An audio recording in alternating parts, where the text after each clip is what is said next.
Hello everyone, welcome to G Centric. So last session में हमने discussion किया सीक्वेंस सर्किट पर बेस्ड क्वेश्चन का in the recent trend series. तो आज हम उस डिस्कशन को आगे कंटिन्यू कर रहे हैं। So let's see the very first question of the today's class. So दोस्तों, this question was asked in the GATE electrical engineering paper in 2021 2021 electrical engineering में ये क्वेश्चन पूछा गया था। चलिए सबसे पहले क्वेश्चन को रीड करते हैं, फिर हम उसे एनालाइज करें। 16-bit synchronous binary up counter is clocked with a frequency f clock। एक 16-bit का synchronous binary up counter, synchronous का मतलब आप जानते हैं सभी फ्लिप फ्लॉप सिंक्रोनाइज्ड हैं, यानी कि एक ही साथ सभी फ्लिप फ्लॉप को ट्रिगर्ड किया जाएगा। ओके, क्लॉक फ्रीक्वेंसी आपको दी गई है f clock। Okay, the two most significant bits are ORed together to form an output y, यानी कि उसके दो मोस्ट सिग्निफिकेंट बिट जो जिनको ऑब्वियसली हम बोलते हैं लेफ्ट मोस्ट बिट, उनको जिनका सबसे ज़्यादा सिग्निफिकेंस होता है, यानी कि सबसे ज़्यादा वैल्यू जिनकी होती है, उन दो बिट को इन्होंने पिकअप किया और उसका और ऑपरेशन कराया। ओके, लिखा है ना, और टुगेदर, और ऑपरेशन कराया, या हम एक तरह से बोल सकते हैं कि उन दोनों मोस्ट सिग्निफिकेंट बिट को ले जाके और गेट से पास किया और आउटपुट y वहाँ पर जनरेट हो गया। ओके, आगे बोला है the measurements show that y is periodic. y एक क्या है, पीरियोडिक फंक्शन है, ऑब्वियसली उसकी वैल्यू क्या है, एक टाइम इंटरवल के बाद रिपीट होगी, एज यूजुअल होना भी चाहिए, क्योंकि काउंटर में आप जानते हैं 16 बिट का है, तो जितने भी 2 to the power 16 possible outcomes होंगे, उसके बाद फिर से 2 to the power 16 different outcomes आएंगे, फिर से 2 to the power 16 different outcomes आएंगे, और ये सीक्वेंस चलता रहेगा। तो जैसे जैसे ये हर बार काउंटर अपनी स्टेट्स को रीसेट करेगा, वैसे ही आउटपुट y की वैल्यू बार बार इसमें स्विच होती रहेगी। तो ऑब्वियस है कि एक पीरियोडिक जो पैटर्न है या जो वो वेव फॉर्म है वो उसमें फॉर्म होगी y की। y कुछ भी नहीं, कोई बहुत डिफिकल्ट चीज़ नहीं है। y यहाँ पर क्या है, बेसिकली और ऑपरेशन किया गया है दो मोस्ट सिग्निफिकेंट बिट का, और उससे जो जनरेटेड आउटपुट है वो है आउटपुट y। सिंपल। आगे बोला गया है and the duration for which y remains high in each period is 24 millisecond. आपको बोला गया है 24 मिली सेकेंड के लिए y क्या रहेगा, हाई बना रहेगा। Okay, the clock frequency f clock is in megahertz rounded off to 2 decimal places is. आपसे पूछा गया है कि जो क्लॉक फ्रीक्वेंसी है उसकी वैल्यू क्या है। क्वेश्चन क्लियर है सभी को। अब इस क्वेश्चन के अंदर जो डिफ़िकल्टी नाम की बात है वो सिर्फ ये है कि इसके अंदर नंबर ऑफ बिट बहुत ज़्यादा ली हैं। अभी तक हम जनरली काउंटर्स में बात करते आ रहे थे, 3 बिट का काउंटर बना लिया, 4 बिट का बना लिया, कुछ हद हुई तो 5 बिट का बना लिया, 6 बिट का। अभी इन्होंने डायरेक्ट 16 बिट का काउंटर यहाँ पर डिज़ाइन किया है। So this is the only thing जो इस क्वेश्चन को थोड़ा सा पेचीदा बना सकती है। बाकी इसके अलावा जो कॉन्सेप्चुअल एनालिसिस है वो मॉडरेट लेवल का है। तो मैं कहूँगा this question is moderately difficult question. Reason being 2 to the power 16 है, तो थोड़ा सा कन्फ्यूजन आपके लिए क्रिएट वो कर सकता है। अदरवाइज कॉन्सेप्ट बहुत आसान है। अगर यही 6 सिंक्रोनस काउंटर अगर 4 बिट का होता और फिर मैं आपसे ये क्वेश्चन पूछ रहा होता, तो आपके लिए ये क्वेश्चन मॉडरेट या बेसिक टू मॉडरेट लेवल का हो जाता। ओके, तो पहले कॉन्सेप्ट थोड़ा जान लेते हैं क्या है।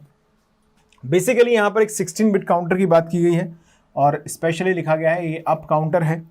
तो गाइज क्या मैं ऐसा बोल सकता हूँ कि इसका जो काउंटिंग सीक्वेंस है वो कुछ ऐसे चलेगा। देखिए, सबसे पहले यहाँ पर जो 16 टाइम्स ऑल जीरोज़ हैं वहाँ से काउंटर स्टार्ट होगा, ये है स्टार्ट पॉइंट।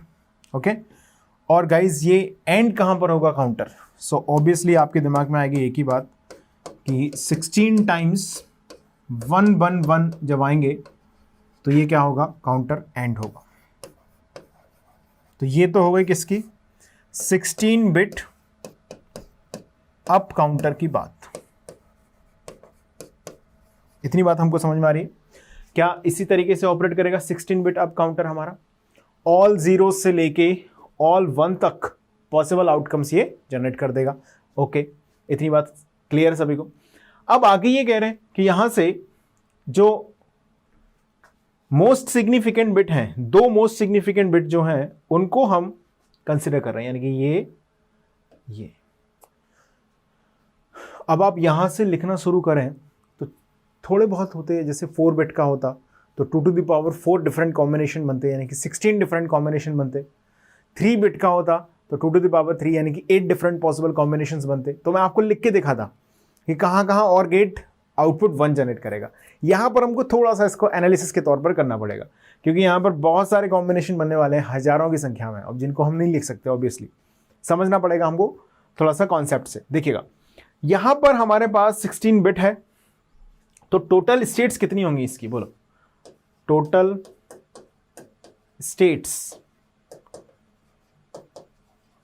क्या मैं बोल सकता हूं कि अगर 16 बिट है तो टोटल स्टेट्स होंगी guys 2 to the power 16, yes और no? Yes, 2 to the power 16 होंगी यहां पर टोटल स्टेट। अगर 4 बिट होता तो 2 to the power 4 total states होती।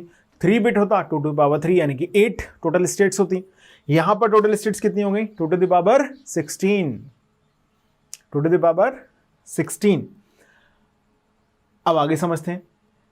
इसमें इन्होंने इन दो को किया है और। अच्छा, और गेट में आपको मालूम है कि अगर कोई एक बिट भी क्या हुई, लॉजिक 1 हो गई, तो आपको पता है कि सभी जो आउटपुट है, कोई एक इनपुट भी अगर लॉजिक 1 हो गया तो और गेट का आउटपुट है वो क्या आएगा, हमेशा लॉजिक 1 आएगा। यानी कि ऑल जीरो से लेके कब तक यहां पर हमारे पास जीरो आउटपुट जनरेट होगा, तो आप बोल सकते हैं कि जो आउटपुट जीरो जनरेट होंगे वो होंगे ऑल जीरो से लेके 0 0 0 0 से लेके 16 टाइम जीरो लिखा हमने, ओके 16 टाइम क्या लिखा, जीरो लिखा, 16 टाइम्स इन सभी पर कब तक, जब तक यहां पर 0 0 हो और फिर यहां पर कुछ भी हो, 1 1 हो, कुछ भी हो। ये कितने टोटल स्टेट्स होंगे ऐसे, बात समझ पा रहे हैं आप? यहां पर अगर मैं इन दो को 0 रखूं और इन सभी स्टेट्स को चेंज कर दूं तो कहां से कहां तक चेंज होंगे ये बोलो? थोड़ा सा दिमाग आपको लगाएंगे अगर तो आप आसानी से इस चीज को समझ पाएंगे। अब ये कितनी टाइम्स मैंने लिखा होगा 1 1 1, बोलो कितने टाइम्स लिखा होगा मैंने? 16 टाइम्स या 14 टाइम्स? मैं लिखूंगा 14 टाइम्स, यस और नो? ये कितने कॉम्बिनेशंस हो गए? अगर आप ध्यान से सोचें, थोड़ा सा ध्यान लगाना, ज्यादा नहीं लगाना, इन दो को हमें 0 रखना है, इसके अलावा यहां पर ऑल जीरोस, यानी कि कितने जीरो हो गए? इन दो को 0 पे रखा, इनको मैं हाइड ही कर लूं, कितने बिट का बन गया ये बोलो? 14 बिट बन गया कि नहीं? 14 बिट बना ना? अरे अंकल 14 बिट बना, यस। अब आपने बोला यहां पर ऑल 0 रखूं दोनों को और यहां पर ऑल 1 कर दूं मैं, तो ये कितने बन गए? 14 टाइम्स बन गए। अच्छा, यहां से लेके यहां तक क्या हम ऐसा बोल सकते हैं कि 14 टाइम्स 0 से लेके कितने टाइम्स 0? 14 टाइम्स 0 से लेके 14 टाइम्स 1, 14 टाइम्स 1, क्या ये सभी y इक्वल टू 0 के कॉम्बिनेशन है? बात समझ में आई नहीं? आ गई? समझ, दोबारा समझाता हूं, समझो दोबारा से, कोई बात नहीं है। आपको बोलना है कि जो आउटपुट y है वो क्या है? और गेट है किसका? दो मोस्ट सिग्निफिकेंट बिट का। तो हम जानते हैं और गेट में आउटपुट 0 आने की एक ही संभावना है, वो है ऑल 0, मतलब दोनों इनपुट क्या हो? 0। तो अगर मैं इन 16 डिफरेंट आउटकम्स में से पहले दो को हमेशा 0 रखूं तो क्या मैं ऐसा बोल सकता हूं कि ये 14 ही चेंज हो रहे हैं? तो एक तरीके से ये 14 बिट कॉम्बिनेशन बन गया कि नहीं? यस। तो क्या हम ये बोल सकते हैं कि ये कितने आउटकम्स होंगे? तो मेरे दिमाग में पहला आंसर आएगा 2 to the power 14 होंगे। बात समझ में आ गई? यानी कि 2 to the power 14 आउटपुट्स वो हैं जिन पर y इक्वल टू 0 है, और टोटल आउटपुट्स कितने हैं? 2 to the power 16। ये क्वेश्चन थोड़ा सा ट्रिकी है, इसलिए डिफिकल्ट हो सकता है। टोटल आउटपुट्स कितने हैं? 2 to the power 16 है, और उसमें से 2 to the power 14 आउटपुट ऐसे हैं जिन पर आउटपुट y की वैल्यू है 0। तो क्या मैं ऐसा बोल सकता हूं कि जो 1 वाले आउटपुट बच गए hence total number of outputs for which y equal to 1 is कितने हो जाएंगे बोलो, 2 to the power 16 टोटल है, उसमें से 2 to the power 14 को माइनस कर दें, तो ये होंगे वो टोटल नंबर ऑफ आउटपुट्स जिनमें y इक्वल टू 1 होगा। क्योंकि अब देखो जरा, मैं एक बार फिर से आपके लिए एक्सप्लेन कर रहा हूं, हालांकि मुझे लग रहा है कि आपको समझ में यहां तक आ गया होगा, लेकिन स्टिल ये इस क्वेश्चन में थोड़ी सी ट्रिक है, तो कई बार ये क्लिक ही नहीं करता कि यार ये बात हो क्या रही है, कहना क्या चाह रहे हैं, तो वो चीज मैं कन्वे करना चाह रहा हूं। ध्यान दीजिए, हमारे पास 16 बिट का सिंक्रोनस अप काउंटर है, तो हम जानते हैं इसके अंदर 2 to the power 16 state generate हो सकती हैं। कॉमन सेंस कहता है 4 बिट का होता 2 to the power 4 स्टेट यानी कि 16 हिट से जनरेट होते, 3 बिट का होता तो 2 to the power 3 यानी कि 8 स्टेट्स जनरेट होते। यहाँ पर कितने फ्लिप फ्लॉप चाहिए होंगे? 16 फ्लिप फ्लॉप लगाने पड़ेंगे आपको, तभी ये डिजाइन होगा। यस, तो 16 फ्लिप फ्लॉप हमने लगाए हुए हैं, इतने 2 to the power 16 different outcomes generate हो पा रहे हैं। बिल्कुल सही बात है, यहां तक हमने समझ लिया। अब हमको बोला है कि इनको अगर हम और कर दें तो आउटपुट y जनरेट होता है। अब और गेट में आपको पता है कि 1 जनरेट होने की कंडीशन क्या है, कोई एक इनपुट भी 1 हो जाए तो आउटपुट 1 आ जाता है। बिल्कुल सही बात। अगर दोनों इनपुट 0 हों, अगर क्या हो, दोनों इनपुट ही 0 हों, तो उस कंडीशन में आउटपुट क्या आता है? दोनों इनपुट अगर 0 होंगे तो उस कंडीशन में आउटपुट आएगा 0। तो क्या मैं ऐसा बोल सकता हूं कि ये दो मैंने फिक्स कर दिए, ये 2 बिट क्या है फिक्स कर दिए, तो कितने टाइम्स 0 हो गए? 14 टाइम्स 0 हो गए। इससे लेके यहां तक कितनी कॉम्बिनेशन बन रहे हैं? ऑल 14 डिजिट्स 1 हो जाए, यहां से लेके ऑल 14 डिजिट 0 हो, तो 2 to the power 14 कॉम्बिनेशन बन गए। अरे 14 बिट का हो गया ना, ये 2 बिट फिक्स हो गए, 2 बिट फिक्स हो गए 0 0 पर, तो 14 बिट बन गया।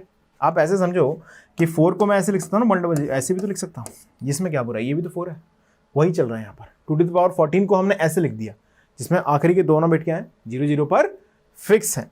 तो ये कितने हो गए संख्या में? 2 to the power 14 हो गए। हमारे पास टोटल है 2 to the power 16, 2 to the power 14 है y इक्वल टू 0 के, तो बन के कितने बच गए? 2 to the power 16 minus 2 to the power 14। Okay, अब ये क्या हो गए? टोटल नंबर ऑफ आउटपुट्स हो गए, जिसके लिए y इक्वल टू 1 है। अब स्टेटमेंट को हम अगर ध्यान से सुने तो आप एक चीज समझिएगा, स्टेटमेंट में क्या बोला गया है? बोला गया है कि जो y है वो हाई रहता है कितने समय के लिए? 24 मिली सेकेंड के लिए। Okay, y remains high in each period of each period is 24 millisecond, तो 24 मिली सेकेंड तक y 1 रहेगा, यानी कि जो y इक्वल टू 1 है हर बार कितने समय के लिए है वो? For 24 millisecond. तो गाइज यहां पर कितनी साइकिल्स हो गई? तो क्या मैं ऐसा बोल सकता हूं कि 2 to the power 16 minus 2 to the power 14 इतनी number of cycles are completed in 24 millisecond. इतनी बात समझ पा रहे हैं आप? Okay, time period for each cycle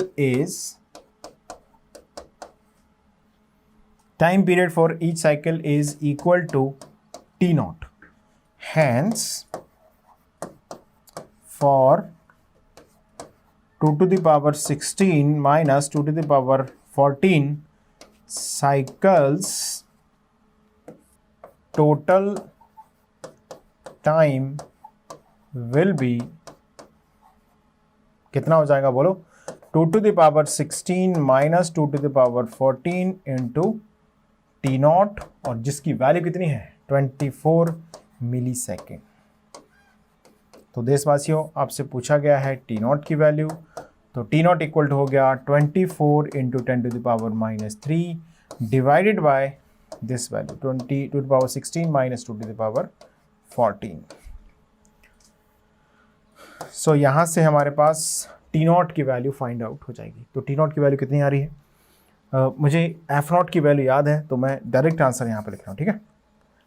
please excuse me, okay, आप लोग कैलकुलेशन कर लीजिएगा please. So guys f naught equal to होता है 1/T0। तो T0 हमने यहाँ पे ये लिख दिया, इसको आप सॉल्व कर लेंगे इत्मीनान से। तो एफ नॉट इक्वल टू आता है यहाँ पर 2.05 megahertz. That's will be the answer. Concept समझो, आंसर तो फाइंड हो ही जाए। आपको बस ये निकालना था कि y इक्वल टू 1 कितनी साइकिल्स के लिए रहेगा, और हमें ये मेंशन कर दिया गया है कि 24 मिलीसेकंड तक y इक्वल टू 1 रहेगा। तो हम एक चीज समझ गए कि 24 मिलीसेकंड के लिए ही 24 मिलीसेकंड्स के दौरान 2⁻16 माइनस 2⁻14 साइकिल्स कंप्लीट हो गई। तो एक साइकिल का टाइम पीरियड आपको निकालना है, तो वो हो गया T0, कितना हो गया 24 × -3 डिवाइडेड बाय 2⁻16 माइनस 2⁻14, और इसका आंसर आ गया हमारे पास F0 इक्वल टू 2.05 मेगाहर्ट्ज। मुझे उम्मीद है कि आप सभी लोगों ने इस क्वेश्चन को बहुत आसानी से और अच्छी तरीके से समझ लिया होगा। ओके, सो चलिए एक छोटा सा अनाउंसमेंट है, then we will complete the today session. So digital electronics आप ज्वाइन कर सकते हैं एट द Gcentric एप्लीकेशन, और आप इसको ज्वाइन करने से पहले यूट्यूब पर अवेलेबल क्लासेस को अटेंड कीजिएगा, कंप्लीट सेटिस्फैक्शन आपको मिले, उसके बाद आप कोर्स को ज्वाइन कीजिएगा। Gcentric यूट्यूब चैनल पर डिजिटल इलेक्ट्रॉनिक्स के कोर्स के बहुत सारे videos from the very first video available हैं, तो आप उनको पहले एंजॉय करें। उसके बाद अगर आपको लगता है हाँ ये कंफर्टेबल है और काफ़ी अच्छी तरीके से चीज़ें आपको समझ में आ रही हैं, तो आप बिल्कुल इसे ज्वाइन कर सकते हैं। फ़ी के तौर पर देखें तो मात्र 299 रुपये, और आपको वेलकम 10 कोड यूज़ करके फर्दर आप डिस्काउंट इसमें ले सकते हैं। So that's all for the today session. Let's meet in the next class. Thank you so much.